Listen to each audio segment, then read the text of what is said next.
Hai, hari ini saya nak menjawab soalan frequent FAQ yang selalu ditanya kepada agensi Almaroof.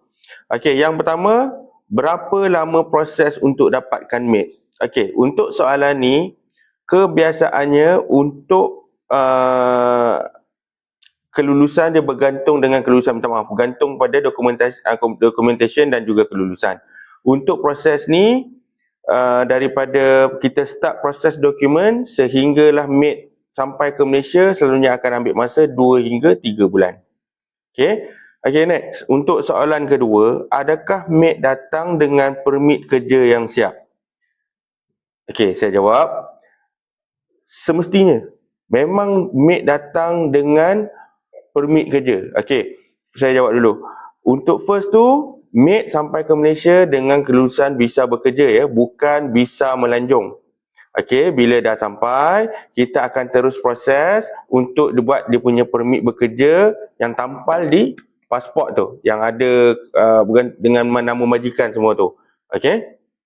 So, dekat situ dia kelulusan untuk stiker permit tu bergantung atas Jabatan Imigresen Negeri majikan tersebut. Okey, soalan ketiga, apakah dokumen yang perlu disediakan oleh majikan?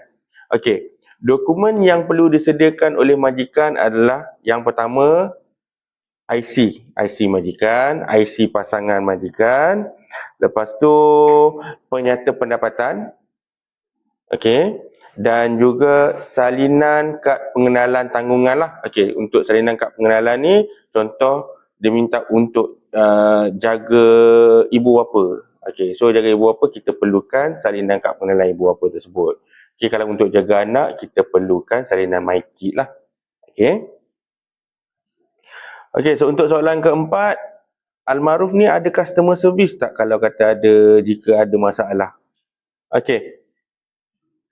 Of course, kita ada customer service yang online 24 hours. Okay, so dekat 24 hours ni, in case lah kalau kata majikan ada masalah apa-apa yang perlukan bantuan dan juga sokongan, okay, boleh contact kita punya customer service. Okay, kita boleh provide counselling percuma selama 24 bulan, iaitu 2 tahun lah. Jap, ada satu lagi soalan tambahan. Adakah terdapat jaminan selepas mate dihantar? Okey, sudah semestinya. Okey, so dengan Almaroof Mate, kita sediakan 6